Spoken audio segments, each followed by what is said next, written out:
Hi, I'm Mike Hutjens, Extension Dairy Specialist at the University of Illinois. Today's topic will be looking at avoiding the forage cliff with an emphasis on economics. So certainly the first question is making good feed decisions. What's the economics of various feedstuffs in the feeding program?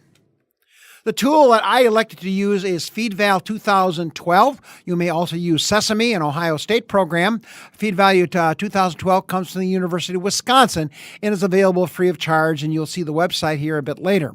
What you can do is just a drawing showing you the output screen. Here you can see that all the feeds that were used in the solution. So every one of these feeds will have an impact on what the break-even price is going to be. You can see that what we selected in this example, we use crude protein, rumen, undegradable protein, energy, starch, and lipid. So those are the nutrients that the computer looks at in determining the break-even price on the feed. The next column over looks at the price that you've entered, and then the final one, the red line light says not a good buy, and you can see alfalfa hay here. You can see in this example it said it's worth $132 a ton, selling for $242 a ton, and so the green means they are very good buys. So this just shows you what the output looks like. This looks at the July 2013 actual prices in Central Illinois. Be aware of that, July and Central Illinois. So again, quickly, you can see corn.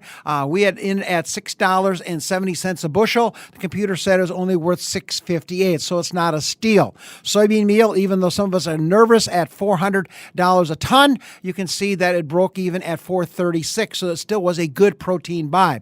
Corn silage is also green. You can see has an advantage of about $7 per ton. You can see $300 what we put in for high quality alfalfa. Computer said only worth $187. It doesn't look at functional fiber. It doesn't look at rumen matting. It simply says what are the nutrients worth.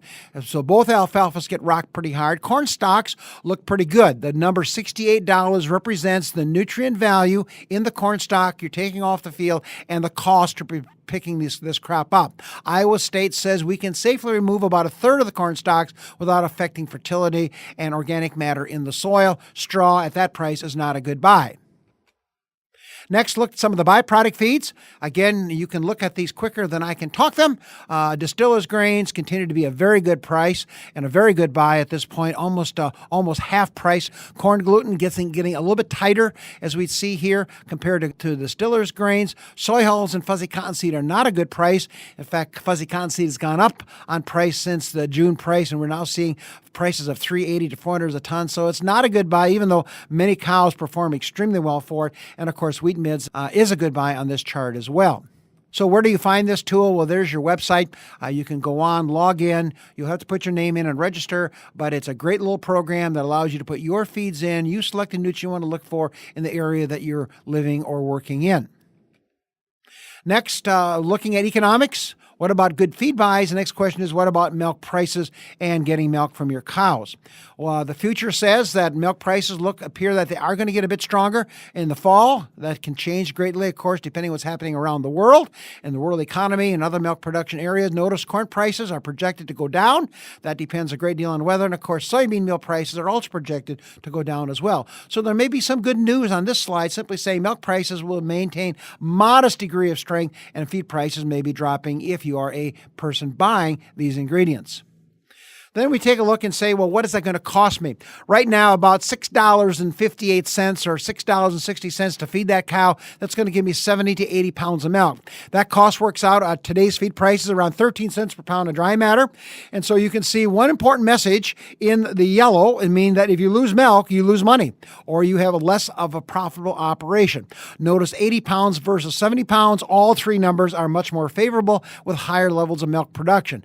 Don't give up milk. So you can see your feed costs go down at this point. You can see per hundredweight, the income over feed cost has a slight advantage of about $1.17, and of course feed efficiency looks quite more favorable as well. That difference there is worth about 48 cents, that feed efficiency improvement. So lots of dollars for high producing cows.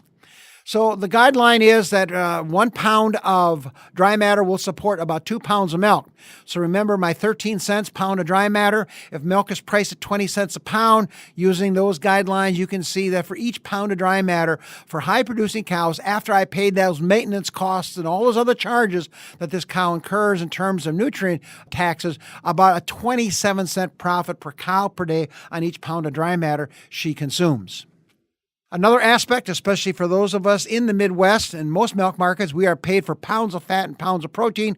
We want to keep our components up. This latest summary from Hoard's Dairyman shows what's typical for Holsteins, Jerseys, and other breeds of cattle there.